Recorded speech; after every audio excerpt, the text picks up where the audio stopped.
Five of the Best is an opinion-based series on films which I have seen released during the chosen year.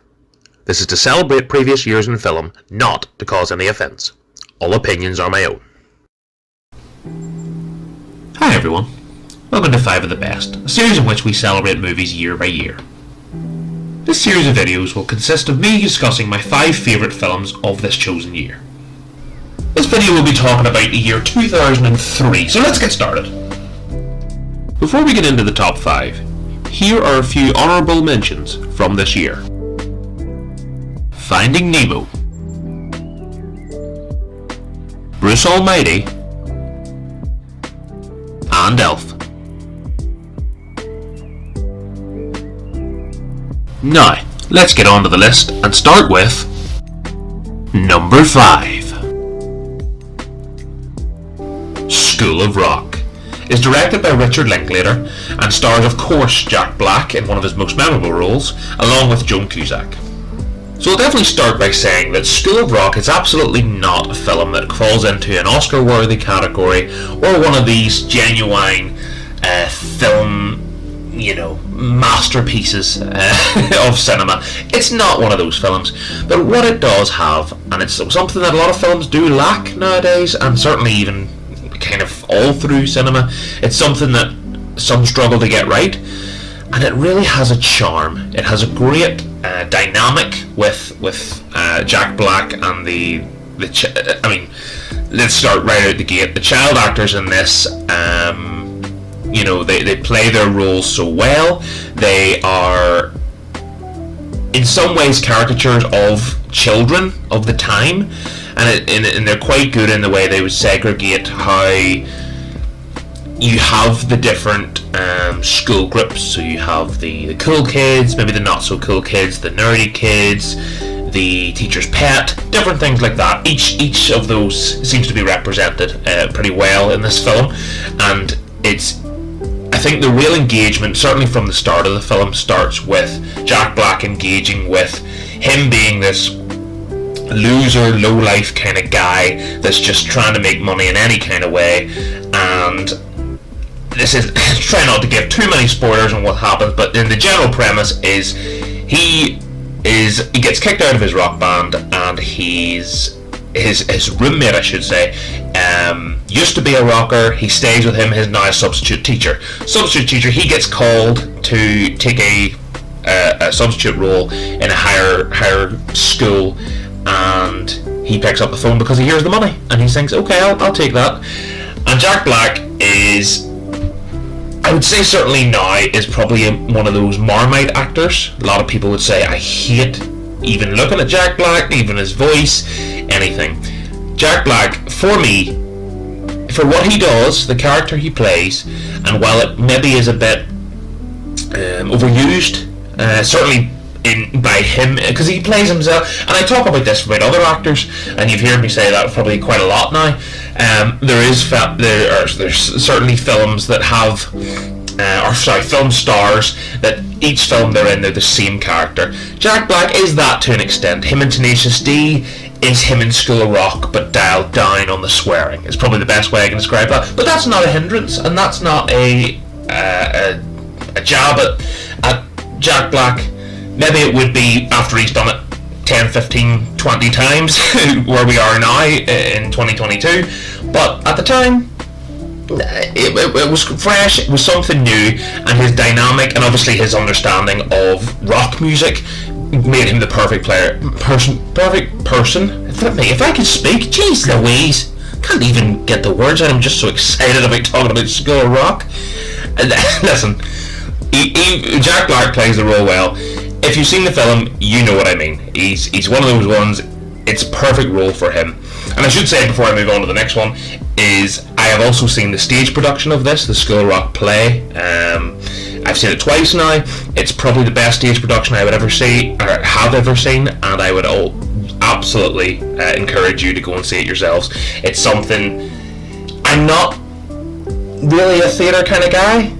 As you can probably tell, I'm more of a movie guy. But after seeing the movie, I thought, you know what, I'm not going to turn down this opportunity. I'll go and see it. I seen it when I was in London, and I loved it. I loved it, and that's something I would say, if you enjoy the film, that's something also, if you wanted a wee bit more extra, the School Rock stage production is absolutely fantastic too, as is School Rock the film. Let's move on to the next one.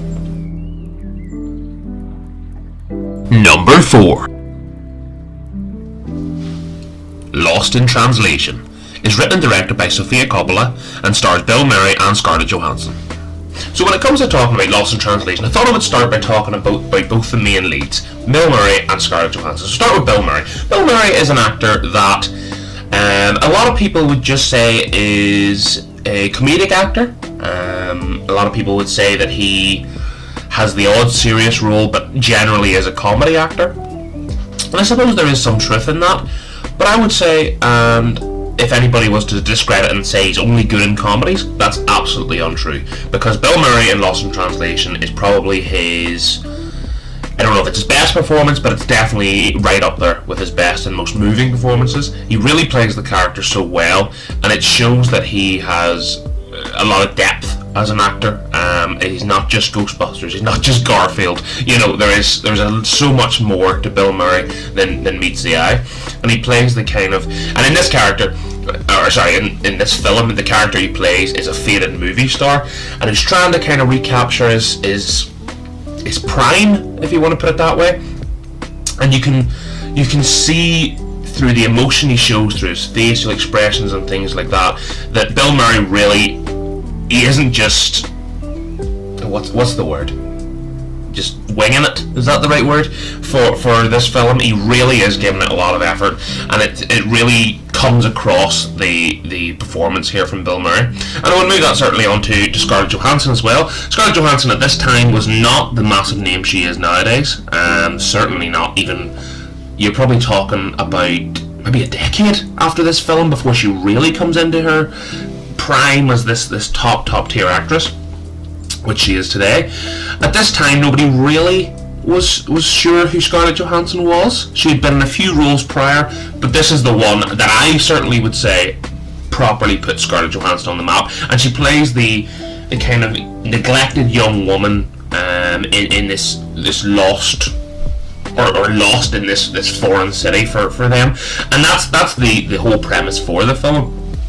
These two characters who are so comfortable at home, I would say, they're so out of touch now, essentially lost, that's in the name, and that's the core that Lost in Translation is built on. These two characters, completely out of sorts, but they find solace in each other. And I think that's the beautiful part about this film. And while it does have some comedic moments, and Bill Murray, as I mentioned earlier, is more the comedy guy, he does get to show off some of his comedic chops here in this film, but the drama and the care for these characters that you as the audience develop by the end of the film, it certainly is what keeps this film in the memory. And Lost in Translation is a great wee film for what it is.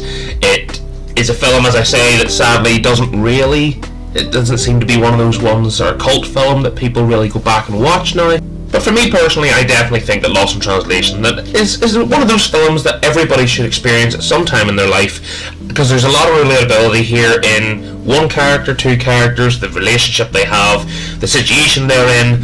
It's a very relatable film in some ways, but it also has a beautiful core and is a brilliantly directed and written film by Sofia Coppola, and she very, very much deserved her Academy Award when she got it for it.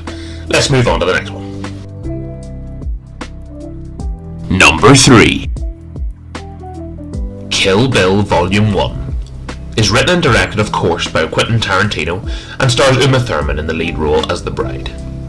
So we finally reached on 5 of the Best, our first Tarantino film, and I would definitely imagine this is going to be the first of many appearances for him on these lists.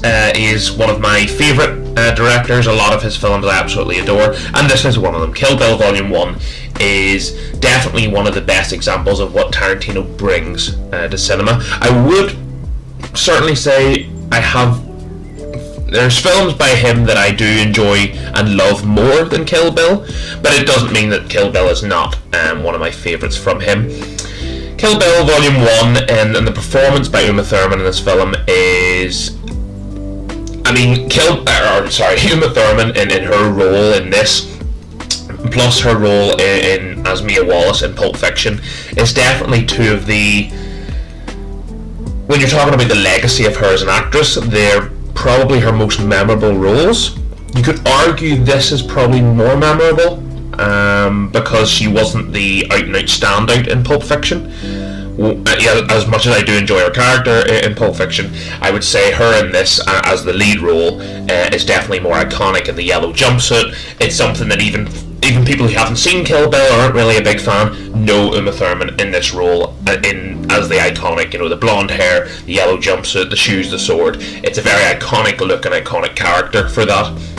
And I try to think to myself, how would I, if I was describing, say for yourselves watching this, maybe you haven't seen Kill Bill, and I think to myself, how do I talk about this film without saying it is just over-the-top action with a lot of story and a lot of heart, but genuinely some great character moments, some great cinematography throughout the film, some great shots by Tarantino throughout this film. That's something maybe it doesn't get talked a lot about.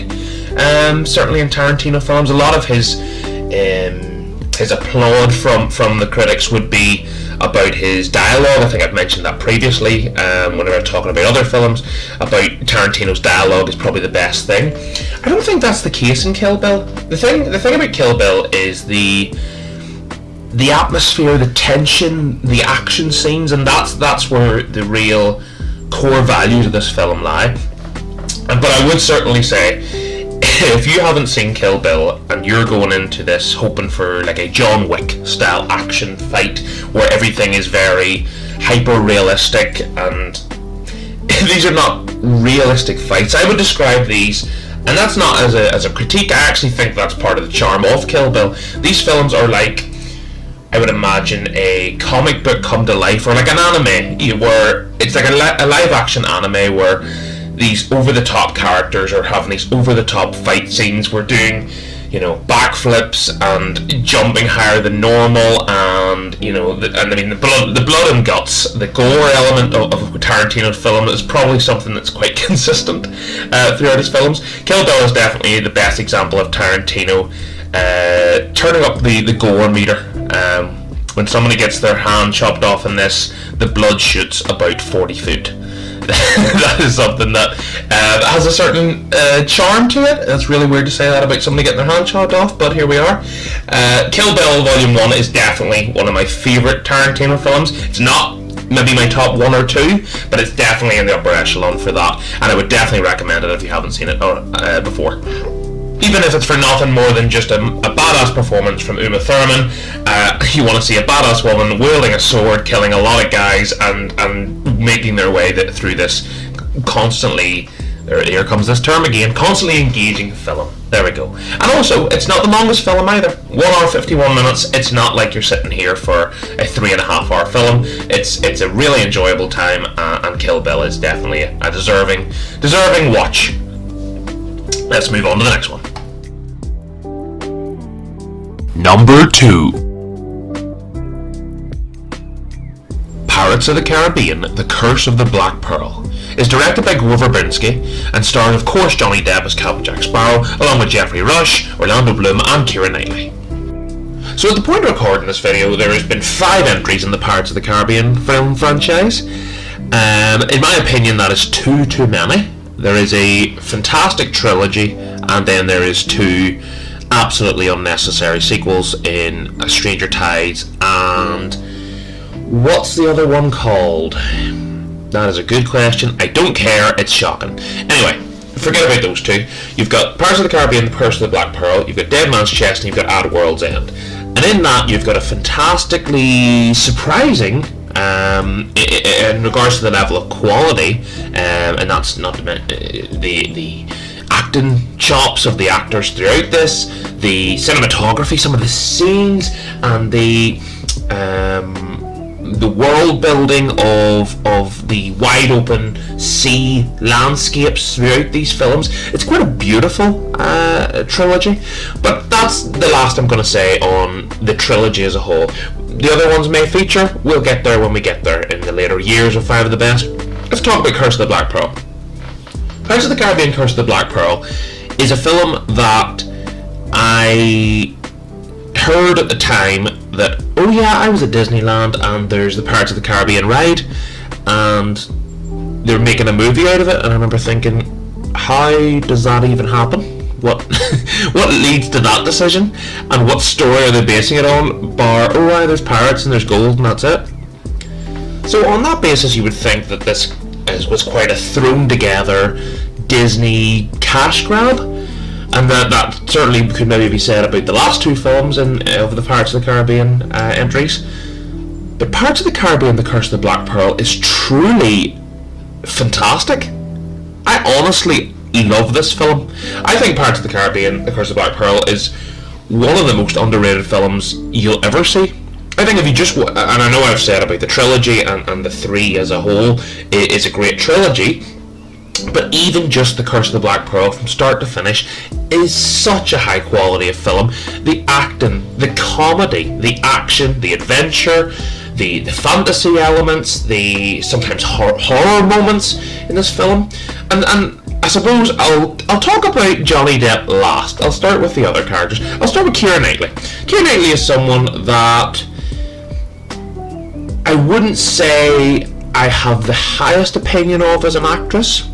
Not that I think she's bad. I've seen her in quite a few things now, and I would say this, along with Official Secrets, which is one of the more recent films, I believe that came out in 2019, is two of her great performances, and probably her two only real great performances. I'm not forgetting anything. I mean, Love Actually is Love Actually. But anyway, Keira Knightley in this as Elizabeth Swann it's a great performance by her. It sets the narrative of her dynamic as this kind of king's daughter. I know it's not the king, it's the governor, but it kind of is that princess in a high castle that's quite closeted off from the world.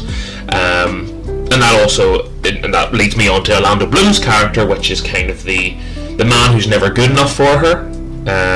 The normal blacksmith. Obviously, she has been betrothed, if that's the right word, to the high, Commodore, and Orlando Bloom's never going to be good enough. And Orlando Bloom, as a big Lord of the Rings fan, of course, which you've heard me mention, him as Legolas is probably his most iconic performance.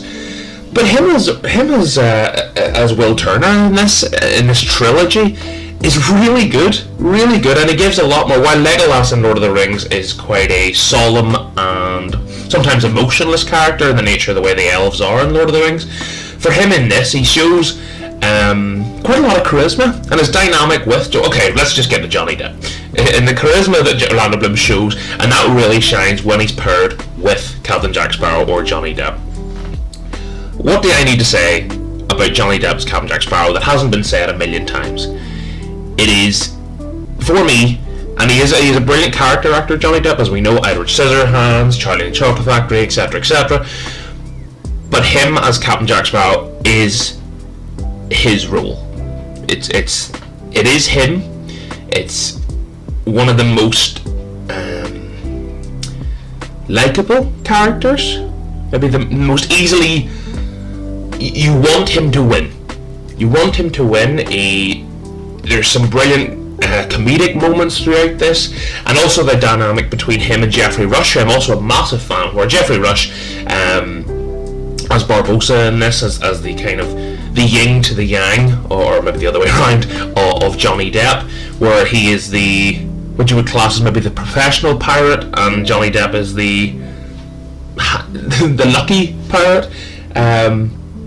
There is so much to say about Pirates of the Caribbean, certainly the first one, and this is a film that I think the story is, it's a brilliantly, it's very much non-stop, but it actually has a lot of heart, and I think the word I would best describe this film is charm. There is so much charm, there's so much chemistry, there's a brilliant dynamic between all characters, and while the four actors and four characters I've mentioned in Captain Jack Sparrow, Will Turner, Elizabeth Swann, and Barbossa, they're all very opposite, very different to each other, but the way they bounce off each other, it really is, in what is essentially, I go back to what I said earlier about based on a kid's ride, it's essentially just it's a Disney product, let's try and make something out of it, you would not think you would get the quality that you get in this film. And that's something that was a shock at the time.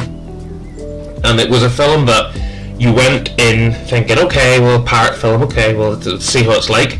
And you come out and you absolutely, for me, absolutely love this film. And I think it's one that basically anybody can enjoy. I think there's something in here for everyone. Pirates of the Caribbean and Curse of Black Pearl is an absolutely... it was such a refreshing surprise to see such quality for something that really is... It's so much better than it has any right to be. And that's down to not only the direction and the story writers, but also the acting on show from the actors mentioned. It just is something I did not think I would give two tosses about, and I absolutely love. The later sequels are what they are. The second and third films we may mention if the circumstances get to that when we get to the years they came out and five of the best. But regardless of all that, Pirates of the Caribbean Curse of the Black Pearl is an absolutely fantastic film, and on a lot of years this would probably be my number one, but it's not, because my number one for this year is number one.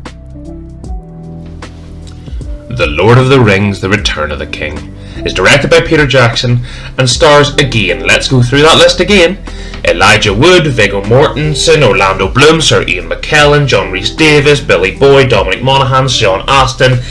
Who else? There's loads. There's loads. They're all there. They're all fantastic. The Lord of the Rings: Return of the King, if you've been following this series, you knew this was going to be here. You were just wondering where it's going to be. The Lord of the Rings: Return of the King, we've talked about the Fellowship, we've talked about the Two Towers, and kind of in talking about the two of them, I've also encapsulated talking about the trilogy as a whole. So, when I mentioned that a lot of people say maybe the Fellowship's their favourite film of the trilogy, maybe it's the Two Towers, or maybe it's Return of the King, I would say that most people would say Return of the King is not only their favourite Lord of the Rings film, but it's probably their favourite film of all time. The Lord of the Rings: Return of the King is one of the greatest cinematic achievements to end this trilogy, because you have heard me, and if you've been following the series, you've heard me talk in depth about the Fellowship of the Ring and the Two Towers, and my absolutely undying love for these three films and this trilogy as a whole. And when I talk about, we have this so much now. We have these with TV shows, we have this with movie series, we have this with a lot of things where we build up to these big grand finales, and so often we are let down. The Lord of the Rings: Return of the King is not only the greatest finale of anything, it is maybe the most rewarding finale. Every character gets not only just a payoff, but as an audience member, you get rewarded for rooting for each character, not just maybe Frodo or Aragorn, but even characters like Pippin and Merry and Sam. Oh my god, that's where I'll start. I'll start by talking about Sean Astin, because I've talked a lot about maybe Elijah Wood or Viggo Mortensen, or certainly Sir Ian McKellen, who I absolutely adore, but Sean Astin really is, and maybe a hot take, and there is certainly the front and centre for this film on the posters would obviously be the same way it has been, which is Viggo Mortensen as Aragorn and Elijah Wood as Frodo. But I genuinely am annoyed, and still am annoyed, that Sean Astin did not win an Oscar for his performance in this. I think Sean Astin as Samwise Gamgee is, especially in this film, he was great in the first and great in the second, but him in Return of the King is up there with the greatest acting performances I have ever seen.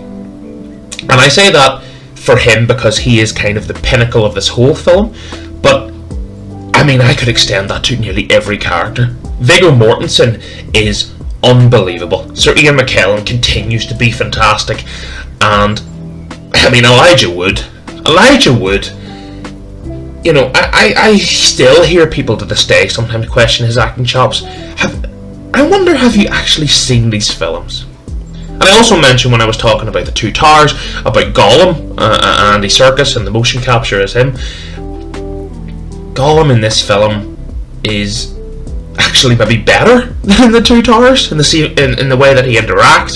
There's maybe even more so emotion on his face, or his motion captured. You know what I mean? The kind of CGI face that he's been given. You know, I mentioned earlier about Dominic Monaghan as Merry and Billy Boyd as Pippin, who have been kind of they've nearly been like they're stuck together through this trilogy. And in the Fellowship of the Ring, they're very much together, and in the Two Towers, they're very much together in both of their stories, whether they're in the Fellowship in the first one or they're off on their own side of the adventure together in the second one. In the Return of the King, they both get split up, and I think that really does them the world of good, because it certainly as them as the actors, it shows what they can provide, because really it's been the Frodo show for the first two films, and that also extends to Sean Astin, going back to what I was saying about him as Sam. You know, the three other hobbits really are just nearly subsequents of Frodo. This film, not only have I already mentioned about Sean Astin, so I'll not repeat that, but Billy Boyd and Dominic Monaghan as Merry and Pippin. In the, you know, Merry goes off to Rohan, and Pippin subsequently goes to Gondor, and both their performances in this, it shows that they're not just additional characters in there for nothing, and that's something I absolutely love, because I felt that maybe to an extent they were maybe underutilized, certainly in the Fellowship of the Ring, maybe to an extent in Two Towers, but it certainly feels that they're so much more in truth, they're more a core value of the film by this point, and that's something. When I talked about the Fellowship of the Ring, I talked about the kind of the core characters from that, and it was how they all go off on their own adventures, all to fight, of course, the same goal, but it's how they all interact with the new characters. You know, and this brings in the Gondor characters. You know, you've got just there. I don't really want to go through all the additional characters, because there is so many, and all the other characters are given great performances. I think maybe two I should mention is Faramir, played fantastically, and Eowyn, of course, as well, played by Miranda Otto. She is one of my favourite female performances in the film ever. I think her as Eowyn in this film, and to an extent her in Two Towers, of course, as well, it is fantastic. A lot of the Rohan character, I'm a big fan of Carl Urban, him as Éomer, and I mean the list goes on. I don't. If I start doing that, we could be here forever. The Lord of the Rings: Return of the King is a film that is such a cinematic win. It's a film that I was a good bit younger, so there was hope for this, but there wasn't, as I've already mentioned with TV shows and any kind of finality of series, there isn't a guarantee that it's going to be rewarding. Return of the King is the just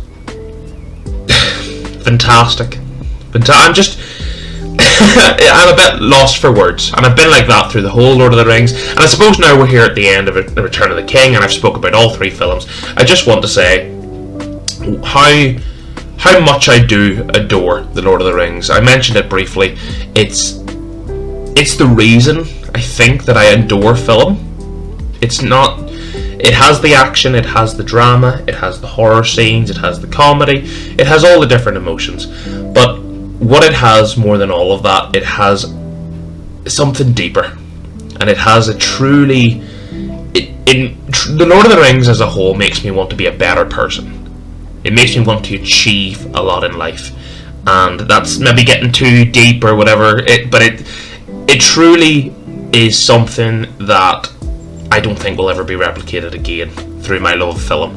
And that's not that I go to the cinema to see any new film now and I go, well, it's not Lord of the Rings, so it's not good. That's not it at all.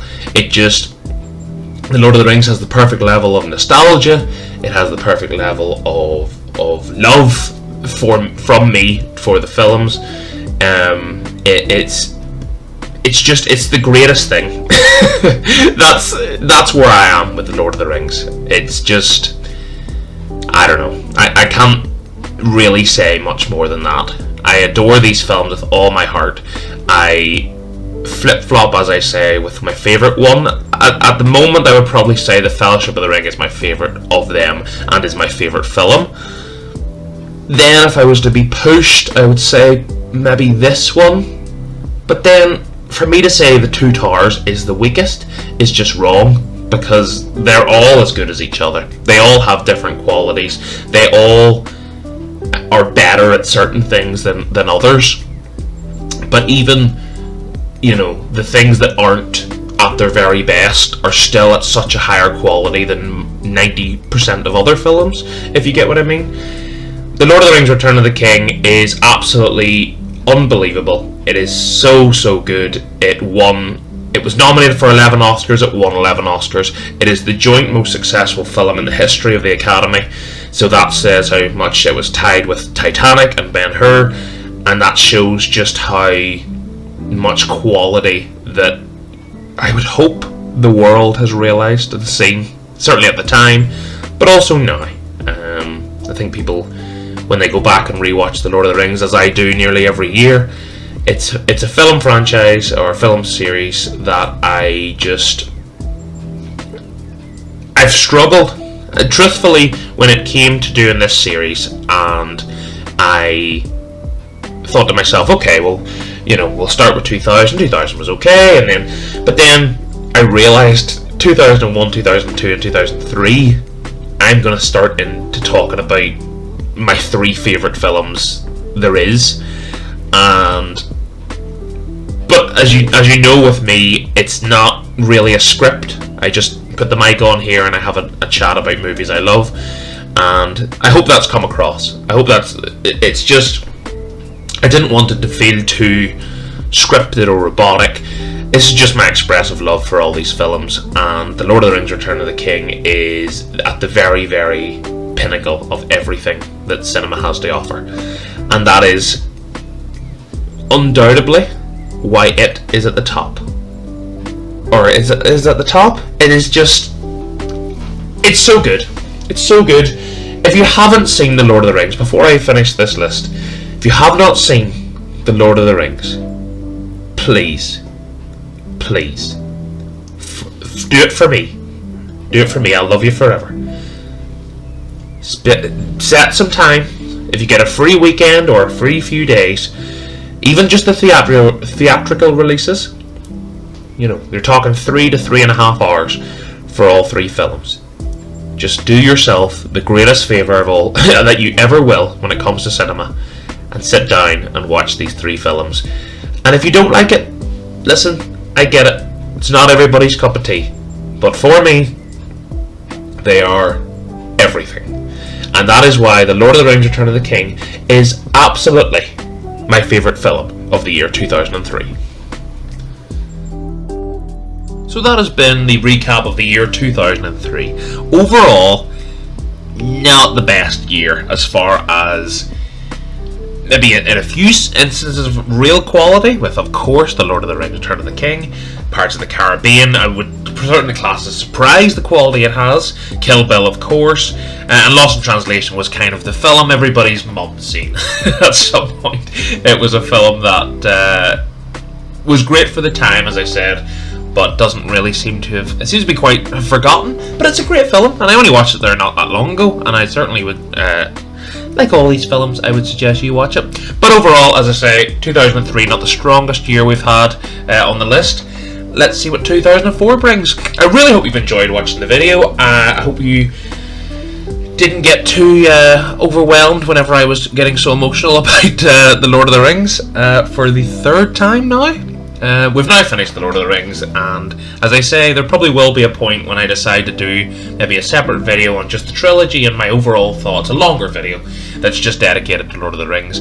That could be 5 years away, that could be 5 months away, that could be out tomorrow, who knows, we'll see. But anyway, I really hope you've enjoyed the video. If you did, please let me know by leaving a like and a subscribe just to let me know that you enjoyed and it's worthwhile me doing. I really do. Hope you've enjoyed this video and want to stick around for more. And I will hopefully see you in the next one.